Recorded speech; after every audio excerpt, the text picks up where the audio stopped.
Okay, so welcome everybody back to another episode of Beyond the Title, Conversations with ServiceNow's Elite. Now, today I have someone very, very special. Now, he is responsible for the ServiceNow platform in global business services at Rolls Royce. Now, the team that he leads are responsible for realizing value through the ServiceNow platform by digitalizing GBS services and delivering a great customer experience. So, Scott, welcome, and thank you so much for coming on today. Yeah, thanks for having me. Good to be called special as well. Doesn't happen very often these days, so thank you. No, honestly, it is really special. Do you know what? I remember when we met in Vegas, and it was, we met over like darts, and it's just like so much fun. So yeah, it was brilliant. And obviously, hearing about what you're doing at Rolls Royce, it's just fantastic, but for anybody who hasn't stalked your LinkedIn profile or, doesn't know about your background, how you got into ServiceNow, would you mind sharing with us just your journey and how you first got introduced to ServiceNow? Yeah, definitely. I think Vegas set the bar for meeting people for the first time. And playing killer darts is definitely a great way to meet somebody. Well, yeah, great. So I've been at Rolls Royce for 16 years almost, so most of my career now.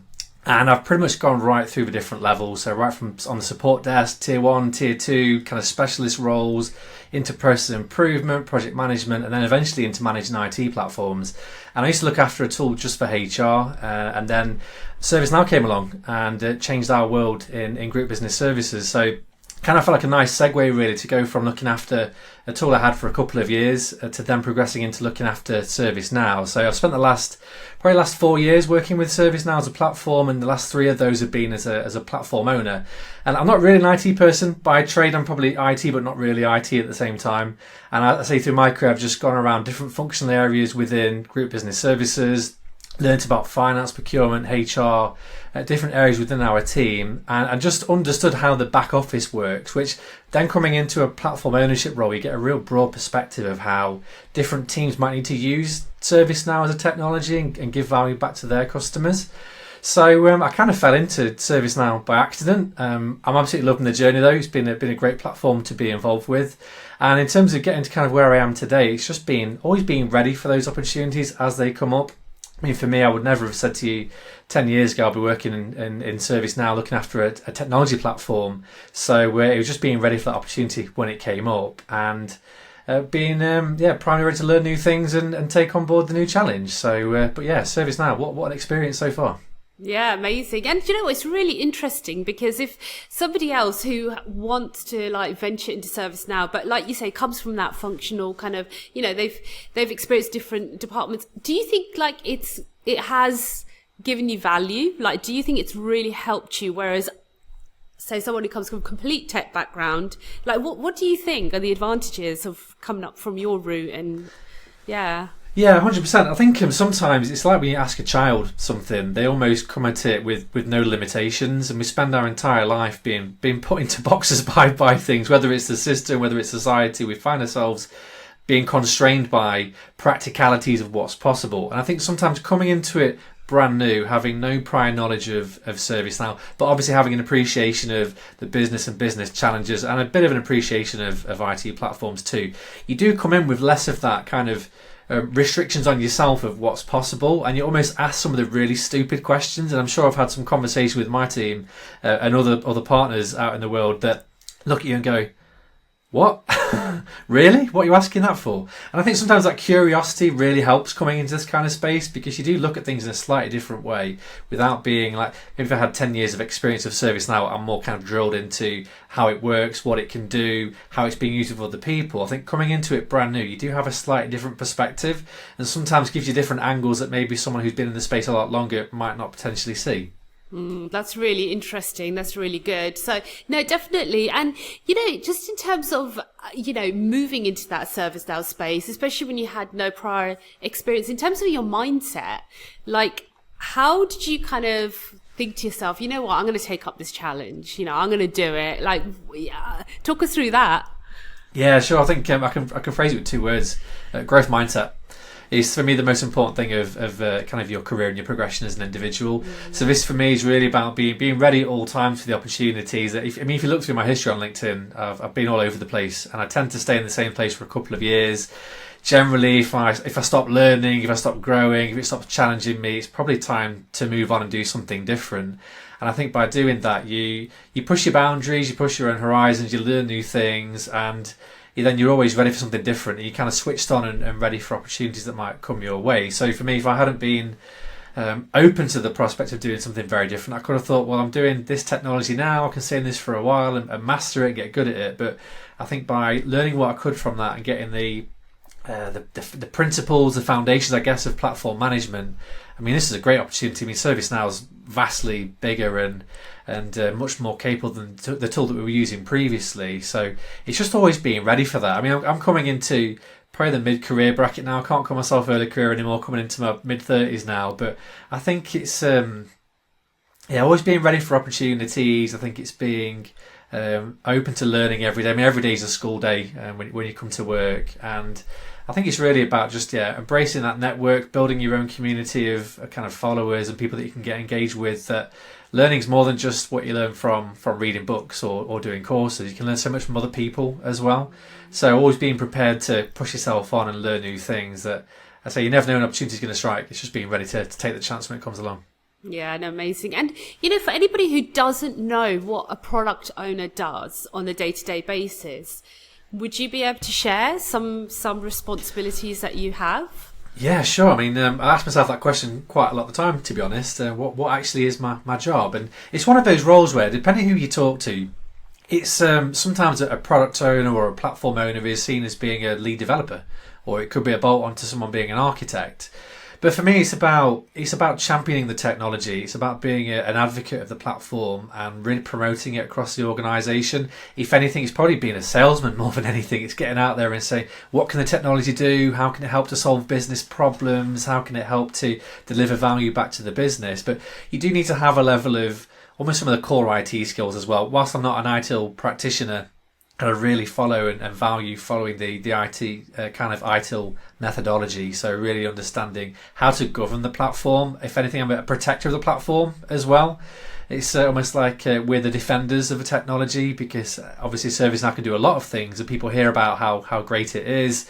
It's now making its way onto TV as well, with Idris being the spearhead of the campaign to market ServiceNow as well. That everyone's hearing about it and coming across it, and people can very quickly think they're experts and understand the platform. That is very much about protecting the technology as well. Use it the right way, build things properly, protect data, protect our ways of working, how we do things in the company. It's kind of a multi-hatted role, I guess. It's just protecting ServiceNow as a technology, getting value out of it, and I say really promoting and championing it across the organisation. Yeah, no, brilliant. That's fantastic. So it's really good. And in terms of your career, like how you've kind of moved within your career, especially moving into an IT space, you need to build up a bit of resilience, right? So, and also resilience to be able to ask those questions that you think, God, everybody else knows the answer to, but for me, this is brand new. So how do you, what's your kind of, essentially, how do you build that? How do you do it, Scott? So for me, it's about having balance more than anything, and a sense of perspective. I think sometimes you can beat yourself up when things don't quite go to plan. But I mean, it's inevitabilities of life. Things will go wrong. It's life. It's what happens. But it isn't about almost dwelling on what's gone wrong. It's about how we react to it. And I think if you can come to that place of peace and acceptance that stuff will go wrong, things will fail, things will inevitably go wrong, you'll have setbacks and delays and things. If you can accept that, you've kind of won half the battle. And it's that mindset of, if you can get comfortable with that, then when those situations come up, it's not as much of a devastating blow, because you're kind of half expecting that things will go wrong. And I mean, let's face it, failing is good. Sometimes it's the best way to learn. Obviously not if you're losing masses of customer data through a data breach, but sometimes doing things wrong is the best way to learn from things. And it's being comfortable with making mistakes is part of your own learning journey as well. And I think it's just being really focused on what your end goal is, and almost taking it, give yourself little targets along the way, that if you're having that, some weeks you'll look back and think, what have I actually done this week? What have we achieved? How have we moved towards our goal? Because sometimes when that goal is really far out into the future, it's just setting yourself little milestones along the way. So I have a thing in my diary every week on a Friday that I look back at the week and kind of make a list of what things I've done that I'm proud of, or things that I've achieved, that until you take that time to reflect and really look at what you've actually done, you can beat yourself up and go, I've done nothing but emails this week, I've made no progress whatsoever. And so you can be your own worst critic, and it's taking yourself out of that role. I mean, other people will give you criticism and feedback throughout your career, but don't join that bandwagon and pile on the misery. So be kind to yourself, I guess, is a key thing I embrace. No, that's really good. And I think that's like gratitude as well, isn't it? When you write stuff down, say, what did I do well? And, it's just a reminder to yourself that you do actually, sometimes you forget what you do achieve, and it's almost like a pat on the back for yourself, isn't it? So, so that's definitely good. So, no, that's fantastic. Now, obviously, like, I get a lot of like platform owners kind of say to me, well, look, I'm at the top. Everyone comes to me for advice. So, where do you guys turn to when you need help, and I think there's definitely a big role for having some kind of professional mentor in your career. So not just from a ServiceNow point of view, but just in your own kind of general journey. That I say building a network of almost a personal board of directors, I think, as I'd probably frame it, that build up people that you can trust, that are in similar roles to you, or that are in a similar kind of organisation to you, that you can almost share and swap experiences with, because it gives you that sense of perspective that your own problems aren't so unique, and you can just use them as a sounding board, where sometimes in your own organisation you haven't always got people that kind of get it, because they'll either be maybe a stakeholder that's got a very specific agenda, whereas talking to people that are in the same boat as you can kind of relate to each other's situations. But I think generally having some kind of guide or mentor for your own career can really help you with where you go. And I think for me, I've had a few really important mentors kind of over the years that have guided me with some really good advice. And I guess a few bits that really kind of stand out to me is around, one of my first mentors was a guy called John Jarvie. He was the chief of staff for our HR team at the time, back when I was working in HR. And he said two things that kind of always stuck with me and kind of burnt into my brain. And the first one was that discipline beats motivation is probably one of the most powerful things I've ever been told, because if you want something, you have to want to make it happen as well. You can't just say, I want to be whatever, I want to be the best platform owner in the world. You've got to take the steps to make it happen and put a plan in place to actually get there. So it's all about that kind of that daily commitment, that 1% every day, getting better every day than you were the day before, and that kind of marginal gains. Because it's that, as cliche as it is, going from turning that one day into day one, like everything starts somewhere, and having that plan to get to that point. But he also said to me that there's not many jobs that you can't learn. And he gave examples of his own career and talked about how he'd been in so many different jobs that had absolutely nothing to do with his role as being chief of staff, but it was all parts of his journey, that you shouldn't almost lock yourself off to certain things, because you can learn so much. Like there's certain things like being a brain surgeon, obviously you need a degree and experience to do that, but everything else you can learn. And it's about having the right kind of mindset and attitude to do that and get to that point. And I guess those two things have always kind of stuck with me, that I say you need to be always open to learning and mindful that you can pretty much learn anything you put your mind to, but always kind of leaning on that advice from people that you trust and that will give you that outside perspective as well. And sometimes you need that mirror to be held up to you, just to show, look, these are your blind spots, these are the bits you need to work on to help round you out as a person, and I say highlight the areas that you need to work on. Yeah, that's amazing. That's really some fantastic sort of advice, and it's like mottos you can really live by, isn't it? So yeah.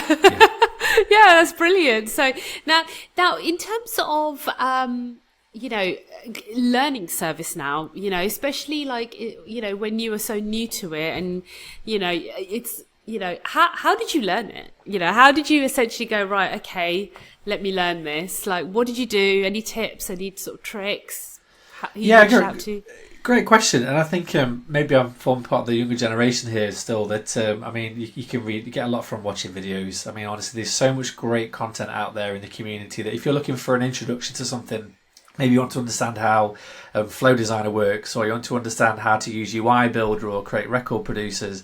There's so much great community content out there. There's so many amazing channels that people put a lot of time into creating content for, that will give you a really good one-on-one in how something works. Now, obviously, it's a really good starting kind of jumping off point to get into it, but there's also all the ServiceNow learning material. I mean, I did most of the CSA course a couple of years ago when it was free for a limited time. Took the opportunity whilst it was going. And just in that fundamentals and essentials of ServiceNow gives you a really good kind of grounding in what it's capable of doing. But I'm also I don't know what the correct word is for it, but I learn by doing things as well. Whether that's kinesthetic, whatever the term is you use for it, where I learn a lot by just getting in and seeing it and doing it. And obviously the way ServiceNow is going, it's trying to be that platform that is almost plug and play. You can pick it up and you can roll with it. It guides you through. It tells you how things work. You've got the guided setup and then the product documentation behind it. And I find a lot of the stuff that I've learned with using ServiceNow is just by getting on and trying it, like building an app, following the guide of creating an app, creating record producers, building some workflows, setting up notifications. A lot of it you can just do by playing. And I think by going through that process, with the help of my very capable architect guiding me through some of that, it's just helped to cement some of the learning and help to really kind of build a visual image for me of how some of these functionalities work. Because training is one thing, watching a video is another, but once you physically put it into effect and almost go through the pain a developer would go through, in my example, you can kind of see what it's like on the other side and understand where some of the challenges and issues come from. So for me, using some of the great community content out there is a really good starting point, reinforcing that with some of the ServiceNow learning courses that are available, and then just practical, hands-on. Get yourself in a PDI, have a click around, have a play, see what you can create. Just don't think you're a developer after creating your first record producer. No, that's brilliant. Some people do. Right. You're like, oh, no, this is brilliant. And do you know what? I think most people are like that. They are very much of the ilk of, you can learn something in a classroom, but until you do it in practical, it's just a whole different game, isn't it? So, yeah. And did you find it easy enough, like ServiceNow, to learn it, do you think? I think so. I mean, I'm quite a technical person. I've always been interested in IT and technology, and I think more so in my younger years, I just dabble in creating things, whether it's writing macros, whether it's creating things in Flash or writing code. I've always been kind of interested in tech and followed it quite closely. So I think I'm probably more aligned to be able to pick up tech quite easily. But yeah, I mean, I've used different platforms before, and it definitely is up there as one of the better ones to use. It is a much easier and more accessible tool to get into. As you get into the more complicated stuff like the script includes and customizing things, it gets a little bit more difficult to follow, but it's a very accessible platform that if you're prepared to follow the guide and listen to what it tells you to do, it is relatively easy to pick up. And I don't want to dump down what it is to be a developer or be an architect, but a lot of it is fairly logical and makes sense. And it's just the nuances of how ServiceNow might work versus, say, Salesforce. But yeah, it's a very, very good bit of kit to pick up. And I think certainly looking at some of the pathways into ServiceNow with the next gen program, they can target those really young entry level people into the early parts of their career coming into the ServiceNow world, because it is so accessible and the content is so good to help get you up to speed. Yeah, absolutely. So yeah, no, that's really good. And in terms of your role as platform owner, like, does somebody need to have really good stakeholder management skills? Like, is that a big piece as well? Yeah, 100%. I mean, in my kind of role, you are the bridge between the platform team and the stakeholders out there. I guess it's really understanding what their needs are. Ultimately, if you're going into a ServiceNow implementation or owning a platform without a clear view of what your goals are, what your vision is, where the direction of travel is, it becomes very difficult to look after that platform. And I guess that's where you need to really be close and have the finger on the pulse of your stakeholders and your customer users, because if they're trying to drive up portal uptake or to achieve more deflection or to reduce the amount of time employees spend raising record producers or catalog items, it's kind of hard to gauge success, and I guess it's hard to demonstrate back to the business where you're delivering value as well. So staying very close to stakeholders is really important, because without them, like, what we're doing this for, what are we trying to achieve? And they're the ones that know the problems. They're closest to the day job. They're the ones that own the teams that are speaking to customers on a day-to-day. They're the ones that are handling the requests. They're the ones that are working the back end of the system. That we need to stay very close to that to understand their pain points and their challenges, so we can then build that into our roadmap and make the experience better for them. No, that's fantastic. That's really good. And you know what? I can imagine that dealing with some stakeholders can be quite challenging. Going into perhaps like a board meeting, being a leader, can be quite challenging. And sometimes people have that imposter syndrome kind of effect, where they think, they have a little bit of self-doubt. How do you manage that, Scott? Like, do you have any sort of anything in your bag that you can share with us? I don't think it's one of those that is a simple, easy fix for everybody. It's definitely different for every single person, I guess. But yeah. I think one of the things I always kind of say to myself is that ultimately the race you're running is a race against yourself. And kind of if you're comparing yourself to other people, you don't know what their journey was. Like if you're looking at the person who's absolutely crushing it, knocking it out of the park, they're getting everything they want approved, everyone seems to buy into what they're selling. That could be day, 10,000. Like they're way down their journey. They're end of a 30-year career. They've done all these, all the difficult bits along the way to get to that point. That you can't compare your journey to somebody else's. So it's very easy to look at someone else and go, how have they got it all figured out? And I think sometimes you can doubt yourself and think, why can't I be like that? Why am I not doing what they're doing? And I think that's where if you can accept that you're just competing against yourself and kind of manage it in your own head, then you get a very different perspective on it and you're a bit more kinder on yourself as a result. So I think definitely not comparing yourself to other people, but in a lot of ways it's how you channel that kind of imposter syndrome or that kind of doubt of yourself, because it can actually be a good thing at the same time. I think if you don't have that doubt around, am I doing the right things? Am I doing enough? Is it working the way it should do? Then you can fall into a really safe and comfortable space. And then are you being challenged enough? Are you then more inclined to just coast and just go through the motions? And then when you get complacent, then you're more likely to miss things or fall behind. So it comes down to what drives that, I guess. So you doubt yourself because you've done things wrong in the past. Is it because you're comparing yourself to somebody else? Or is it because you feel like you've just risen too fast and haven't had the time to really enjoy the journey and kind of pick up all the key bits along the way if you've been fast-tracked through? So I think it all comes back down to that perspective, and that's where I think having that almost that board of directors I mentioned, your own personal board of directors to help guide and shape your journey can be really important. I'm going to give a shout out to a guy called John Evans, who's formerly the head of P&L at Vodafone. Met him a couple of years ago at the World Forum, and he's again for me a great sounding board to help you to navigate through things like that. He's one of the nicest people you'd ever meet, very intelligent, very switched on, but it can give you that perspective to say, look, actually, be kinder to yourself. Like this is the journey. You're at this point, but they could be at that point. That sometimes you need the outside perspective to get you out of your own head, so you don't just go in this downward spiral of, like, I can't do this. Because the more you tell yourself something, the more likely you are to believe it. And I think it's really important that you have that outside perspective as well.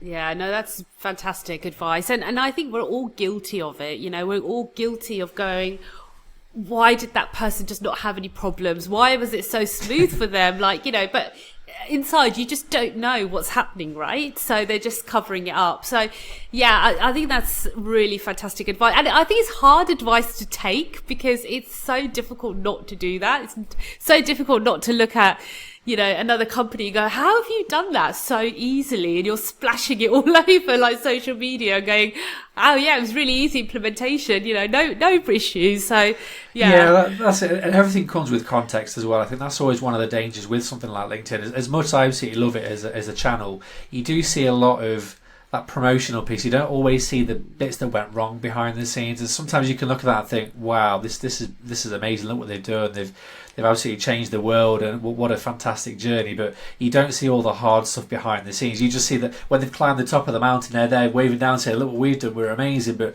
because spent the last 10 years like battling through the trenches to get to that point, I think it has to have that context for you to, again, that's why I don't compare myself to other people. It's good to get their perspective and see where they're at, but I think if you compare yourself to other people, unless you've got a true like for like where everything's exactly the same, it's so hard to compare, and it's so easy to then beat yourself up as a result. Yeah, definitely. I think you can definitely look up to people and admire them, and but yeah, you're totally right. It's like, don't sort of just sit there quietly. So it's almost like you want to befriend them and go, right, okay, how did you do it?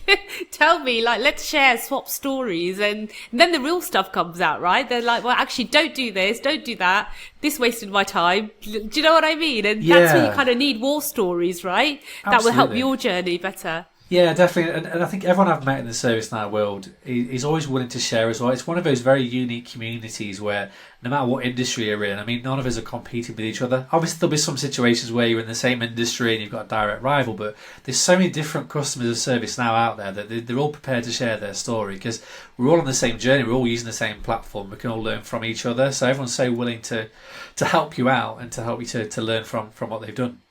Yeah, no, definitely, definitely. And I've met so many people within the community, and you're absolutely right. It's like the kindness is just on a different level, and and people are really happy to share. And even if you are a direct competitor, it is people are still willing to share and help because at the end of the day, everybody wants everyone to be successful. No one wants somebody to fail, or So I think that's really, really nice. So yeah, definitely. And like if someone's a bit shy or they're new, they don't know many people, what do you think is the best way to kind of make friends within the community or get involved? Like any kind of ideas? Yeah, great question. And I think obviously went out to Knowledge earlier on this year, and I think it's a case of just get out there and go for it. But I guess we all have a role to play in bringing people into the conversation as well. Again, there's some amazing people out in Vegas that by their own admission would say, ordinarily I wouldn't get involved. I wouldn't normally get this social or talk to people or to kind of get ingrained in that community and bring their ideas forward. I think sometimes we all have that responsibility to help bring people into that conversation too, but I guess you have to put yourself in that situation in the first place. So getting out to the events, whether it's a user group, whether it's a special interest group, going to one of the world forums, one of the product sessions, it's just getting out there and just being brave and talking to people. I mean, that can start in many different ways. It could be just email somebody, it could be you message them on LinkedIn with just a speculative note, it could be that you just comment on people's posts or get involved in engaging with some of the dialogue on LinkedIn. There's so many different ways of getting involved. It's finding whatever you feel comfortable with starting off. Not everyone's extroverted. I think over time I've become a lot more extroverted than I used to be in my youth, but it's just getting out there. I mean, everyone's probably in exactly the same boat as you are. I mean, you're meeting new people that may be vastly senior to you or have different ideas or different thoughts, but you never know unless you give it a go. And I think there's so many ways of getting into the community, and I've never come across anybody who said, sorry, I haven't got time for you, or I don't want to talk to you about something. That this is a very special community full of a lot of very knowledgeable and very friendly people that just dive into it and give it a go. Yeah, no, that's amazing. That's wonderful. So, yeah, and, obviously mental and emotional well-being is so important, in this world. How do you prioritize your own self-care to make sure you don't burn out? What do you do, Scott? Yeah, great question. And this changes quite a lot as well. I think it's one of those evolving stories. If you'd asked me this question 3 years ago before I had children, I probably would give you a very different answer. It'd be, well, I go to the gym, I go play football, I go to the pub with my friends.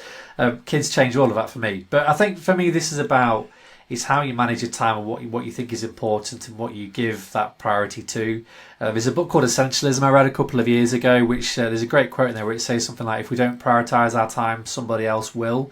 And for me, that's really important because everyone knows what it's like. We all have visibility of each other's calendars at work. We can all see what we're all, when we're available, when we aren't available. And people just think they can just take your time and put a request in or just walk up and ask you a question. That if we don't build those boundaries and put those perimeters in place, you're just going to be at the mercy of everybody. And I get collaboration is really important. We have to try and support each other and help out our colleagues around the world. But ultimately, you've got to look after yourself as well. We can't do everything. We never can do everything. There's always got to be some level of prioritisation, both inside work and outside of work as well. And that's why for me, I made my calendar public years ago. So for a long time, I've had my whole Outlook calendar visible to everybody. So they can see when I'm picking my son up from nursery, they can see when I've got a doctor's appointment, they can see when I'm in meetings with somebody. They can see when I block out time for headspace to go and just do some deep work or deep thinking. And I think just having that transparency and creating that space for yourself is really important. So I routinely block out spots in my diary a week or so ahead of time just to make sure that if there's things I need to do, I've got room to get them done.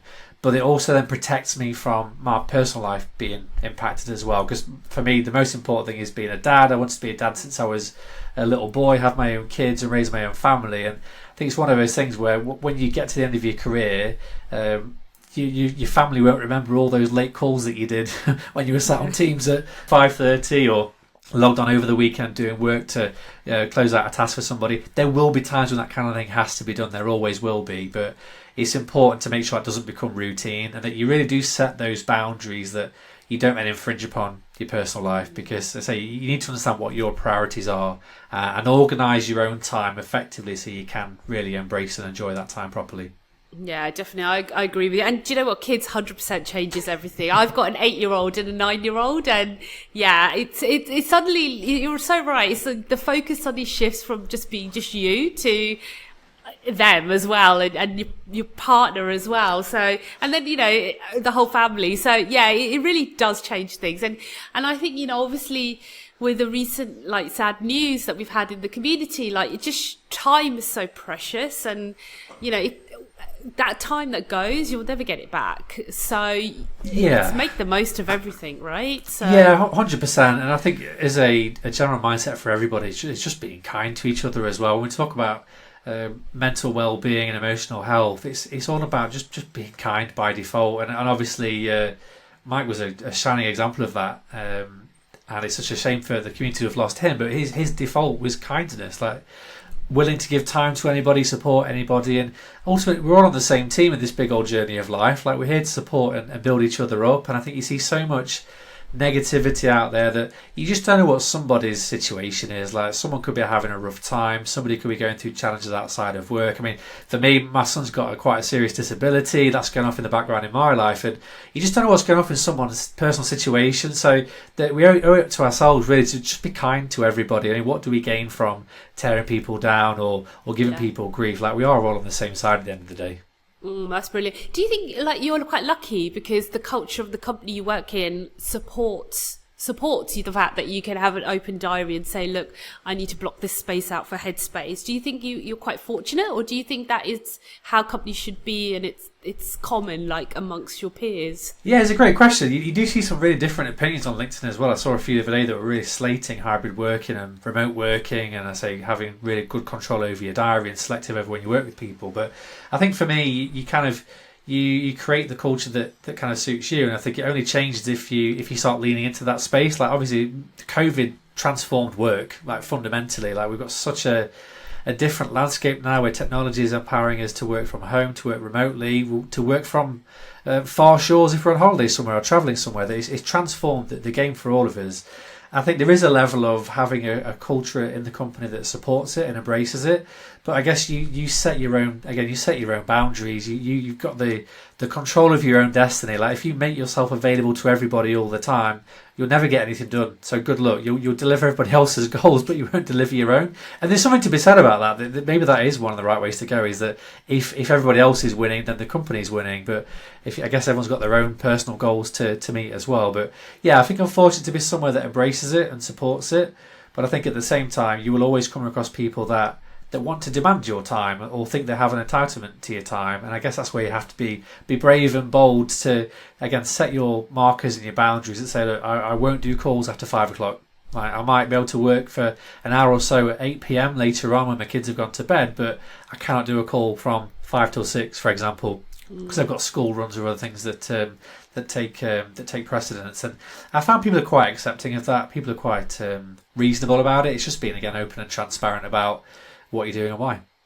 Yeah, that's really good. Yeah, I mean, you do get the kind of old school mentality sometimes, that kind of goes, no, you must be, at your desk at all times. But yeah, I think you're totally right. I think it's becoming more and more acceptable, and companies are more trusting as well. It's COVID really taught that, because they had no option but to trust. And I've spoken to so many companies, and they said actually productivity actually went up, because when everybody's in an office, the amount of time you chat about non-work stuff, about football, about what you watched on TV last night, whereas when you're at home, unless you're going to get on someone Teams and do that, which is unlikely, you just get on with your work, don't you? So yeah, 100%. And I had that conversation so many times certainly in the first year of COVID, as we start to move towards that kind of hybrid working, where you think, I have no idea how I got the work done that I do when I was in the office, because you think every time you go to make a coffee, like you bump into somebody from a different wing of the office, you go, oh, hey, how are you? How are the kids? Like,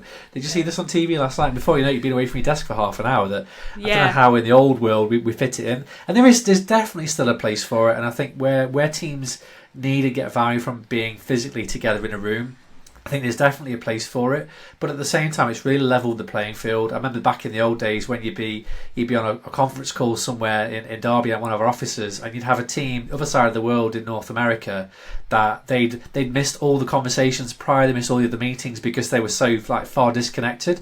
But I think that the move to hybrid has been a real leveler across the playing field. It's made it more accessible for teams to get involved and to hook into the bigger picture rather than being like an afterthought almost. So it really has opened up the world to a lot of people and given us more opportunities.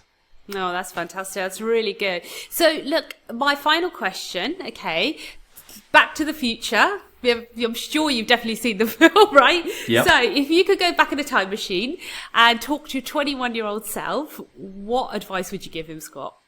Gosh.